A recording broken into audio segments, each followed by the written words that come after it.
कि पर्दे में रहने दो, पर्दा न उठाओ, जिस बहाली की प्रक्रिया की बात करते हैं।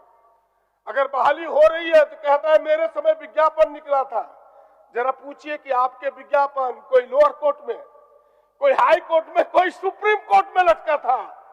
उन विज्ञापनों को सुलझा करके सरकार यदि बहाली कर रही है, कहते हैं हम बहाली हम कर रहे हैं। और फिर 7,000 8,000 बहालियां होने वाली है।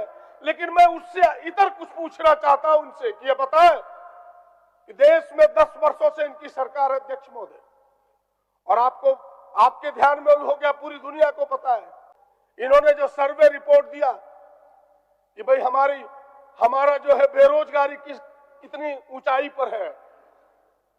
अध्यक्ष महोदय, मार्च में 7.8% था। दुनिया के 5 देश सबसे बेरोजगार देशों में से है। पहला है दक्षिण अफ्रीका। हमने भी 5 में पौधान पर छलांग लगाई है अध्यक्ष महोदय, और वो 8% आज पार कर गया। ये रोजगार देने की बात करता है। 40 लाख नौकरी है देश की सरकार में, 40 लाख सरकारी सेवाएं, 10 लाख पद खाली है। 1 लाख भी आप बहाली करते तब आपको जानते। यहाँ तो बहालियां हो रही है। इसीलिए अध्यक्ष महोदय, इसने कुछ कहने का नहीं है, ये केवल राजनीति करना चाहते हैं। अंत में मैं इतना ही कहूंगा कि यह लड़ाई छोटी नहीं है अध्यक्ष महोदय, यह लड़ाई लंबी है। यह लड़ाई लोकतंत्र को बचाने के लिए है, यह लड़ाई संविधान को बचाने के लिए है, धर्मनिरपेक्षता की बुनियाद को बचाने के लिए है। यह लड़ाई लंबी चलने वाली है। ऐसे लोगों को बेनकाब कीजिए, जनता तब सही उत्तर देगी। इन्हीं चंद बातों के साथ फिर से एक बार बजट का समर्थन करता हूं। धन्यवाद, नमस्कार, जोहार।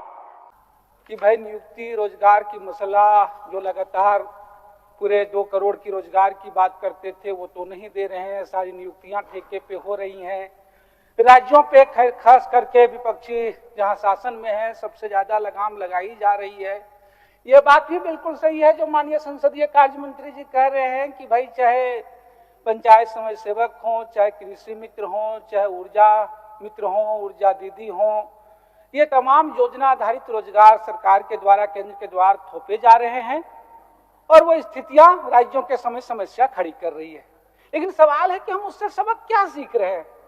हम सिर्फ उनकी कमियों, उन चीजों के सबक तो तब सीखते जब उनकी आलोचनाओं के बाद हम इस पे सुधार करते, हम उसको चेकआउट करते। लेकिन चेकआउट क्या कर रहे हैं कि आज ही अगर हमने एक सवाल उठाया जो हम लोग करें कि राज्य के विश्वविद्यालयों में 40% से ज्यादा जो है शिक्षकों के पद खाली है, प्रोफेसर के, लेक्चरर के, कुलपति के, कुलाधिपति के। नियुक्तियां उसकी नहीं हो रही। जवाब में क्या दे रहे हैं कि हम घंटी आधारित जो है शिक्षक को भी नियुक्त कर रहे हैं। क्या कर रहे हैं? हम भी तो वही कर रहे हैं। ये फिर घंटी आधारित लगातार जो काम कर रहे हैं जो लोग हैं, ये फिर सवाल होगी कि हमें हटाया जा रहा है, हमें नियुक्त। जब अस्थायी चीजों पे भी जो हो गई सो हो गई, अगर हम उसको चेकआउट नहीं करके उन्हीं रास्ते पे बढ़ रहे हैं तो स्थितियां वही बयां कर रही है। वो कल को सवाल होंगे। अभी पूरे हाई स्कूलों में अगर आप देखिएगा, मिडिल स्कूलों में जो हो रहे हैं, प्रयोगशाला हो रहे हैं, कंप्यूटर टीचर हो रहे हैं, वो फिर हम अनुबंध पे ले रहे हैं एजेंसियों के माध्यम से, हम फिर प्रखंडों से ले रहे हैं। तो यदि हम उनकी आलोचना कर रहे हैं, आलोचना सही है, बिल्कुल वाजिब है कि ये योजना आधारित रोजगार के बजाय वो अस्थायी व्यवस्था सरकार को करनी चाहिए, तो हम कम से कम अब वो चेकआउट करते। लेकिन हम फिर उसी रास्ते पे बढ़ रहे हैं और ये फिर उसी सवाल पे हो रही है कि हम उससे सबक नहीं सीख रहे हैं, बल्कि हम ये मान के चल रहे हैं कि इन अस्थायी कामों में भी कैसे सस्ते श्रम और सस्ते रोजगार हम मिल जाएं, और वो सस्ते रोजगार से बेरोजगारी की स्थितियां हैं वो आएंगे, फिर उसके बाद वो संगठित होंगे तो अपने हक के लिए, अपने सवालों के लिए सवाल उठाएंगे ही, और यही स्थितियां पूरी बन पा रही है। और जो कह रहे हैं नियुक्तियों की बात, ठीक है, सरकार अभी कह रही है, माननीय मुख्यमंत्री जी कह रहे हैं, लेकिन कहां से करेंगे? जो स्थितियां हैं, लोगों को क्यों नहीं भरोसा हम दिला पा रहे हैं कि चाहे जेपीएससी हो, नियमावली बनने में 4 साल होते हैं, 4 साल भी जेएससी देख रहे हैं कि एक परीक्षा तक नहीं ले पा रही है, परीक्षा के डेट कब क्या करना है वो नहीं कर रहे हैं। तो बीते हुए कल के आधार पर ही तो आगे पे, तो इसलिए जो आप कह रहे हैं, जो आप भाषण दे रहे हैं, जो आप आश्वासन दे रहे हैं, उसके राज्य के युवाओं और लोगों के प्रति वो विश्वास नहीं जग पा रहा है, क्योंकि पिछली तमाम परीक्षाएं और इस सब चीजों में ये हाल हो रहा है। इसीलिए जब हम कह रहे हैं कि तो कम से कम सरकार अगर इस पे गंभीर है तो जिन मसलों को लेकर के अस्थायी हल कर सकती है वो किया जाना चाहिए। वो कह रहे हैं कि बिहार में पहले होता था कि हम बिहार से अलग हुए हैं, लेकिन सबके लब्बो लिबा में होगा कि हम तो बिहार में तो कर दिया गया, बिहार में तो ऐसा हो गया, बिहार में तो चीजें हो गई, हम नहीं क्यों नहीं कर पा रहे हैं। पारा शिक्षक हैं आज फिर 10,000 की संख्या में आए हुए। अब वो कह रहे हैं कि पहले भाई आपने भी चलिए टेट परीक्षा पास 14,000 है, आप टेट परीक्षा लिए रहते तो वह भी हो जाता। आपने पहली आकलन परीक्षा ली अभी, उसमें भी 31,000 पास हो गए, टोटल 45,000 लोग पास है। अभी है उनका कहना है कि बिहार ने तो आकलन परीक्षा भी आप ले लिए तो उनको वेतनमान कर दिया, तो आप इन 45,000 को तो वेतनमान कर सकते थे। आज वित्त रहित शिक्षा के कर्मी लोग थे, पूरे बड़ी संख्या में लोग थे। अभी जो सरकार ने ये कर दिया, पहले चलिए किसी तरीके से चल रहा था, अनुदान था ये 5+3+4। अब ये जो हमारे यहाँ वित्त रहित का जो ढांचा था वो 10 का अलग था, 11, 12 का अलग था। अब उन स्कूलों के लिए पूरे अस्तित्व का सवाल हो गया है। अब वो 9, 10, 11, 12 जब एक पूरा सबमिट हो गया है, वो स्कूल इस आर्थिक स्थिति में नहीं है, जो 10 है वो 12 हो जाएंगे और 12 हो जाएंगे वो 10 में ले जाएंगे। तो आपको एक उन स्कूलों के संस्थानों को लेते हुए, और ये उस दौर के स्कूल हैं, अभी की बात नहीं कर रहे हैं। अभी आप तो कह सकते हैं कि हम +2 खोल रहे हैं, हम तो हाई स्कूल कर रहे हैं। वो बिहार के दौर के उस समय स्कूल थे जब हाई स्कूल हो, इंटर हो, और उन्हीं के बदौलत ग्रामीण क्षेत्रों में बच्चे पास किए, वो पारित किए। शिक्षकों की जो बात बारंबार हो रही है, अभी पिछले दिनों सवाल हम लोगों ने उठाया था कि जब आप मान रहे हैं कि शिक्षक सरकारी सेवक हैं, तो सरकारी सेवक हैं तो उनको भी MSCP का लाभ क्यों नहीं मिलेगा जैसे दूसरे कर्मियों में। अब बार बार कहते हैं इसमें नहीं है, नियमावली नहीं है, फिर वह यही तर्क देते हैं कि जिस बिहार में था, बिहार की नियमावली जो है बदल गई है, वहां MSCP का जो है लाभ दिया जा रहा है। तो ये सारे सवाल, ये चीजें जो है इंपॉर्टेंस महत्वपूर्ण बात है अध्यक्ष महोदय। इसलिए सरकार को अभी भी इन मसलों पर लेकर के जो चीजों पे हल निकल सकती है, ठीक है। आंगनबाड़ी में सरकार ने निकाला, आंगनबाड़ी में रसोईया में सही कहा कि मात्र 600 रुपया योजना आधारित दी जा रही है, सरकार ने हल निकाला। लेकिन ठीक इसी तर्ज पर चाहे स्वास्थ्य कर्मी सहिया हों, जल सहिया हों, बाकी जो अनुबंध मंत्री हों, पंचायत कृषि मित्र, इनका भी हल निकाला जाना। शिक्षक जो 45,000 है और स्वास्थ्य में जो कर्मी है, ANM है, इनका तो हल अवश्य किया जाना चाहिए।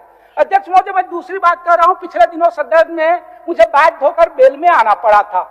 हमने कहा था कि गिरिडीह जिला पूरे राज्य में सबसे खराब उदाहरण है खाद्यान्न वितरण का, और महीनों महीनों लोगों को अनाज नहीं मिल रहे हैं। हमने स्पष्ट उदाहरण दिए, हमने 2 अधिकारियों पे पूरी रिपोर्ट दी, सरकार ने कहा कार्रवाई करेंगे, फिर उपायुक्त ने कहा कि जांच करेंगे। वो जांच भी आ गई है। गिरिडीह ने, DC ने जो जांच रिपोर्ट दी थी, जो जांच कराई है, उनके रिपोर्ट के अनुसार 87,000 क्विंटल अनाज जो गोदाम से दिख रहा है, यहाँ से FCI से की गया है, लेकिन लोगों के डीलरों के पास नहीं मिला।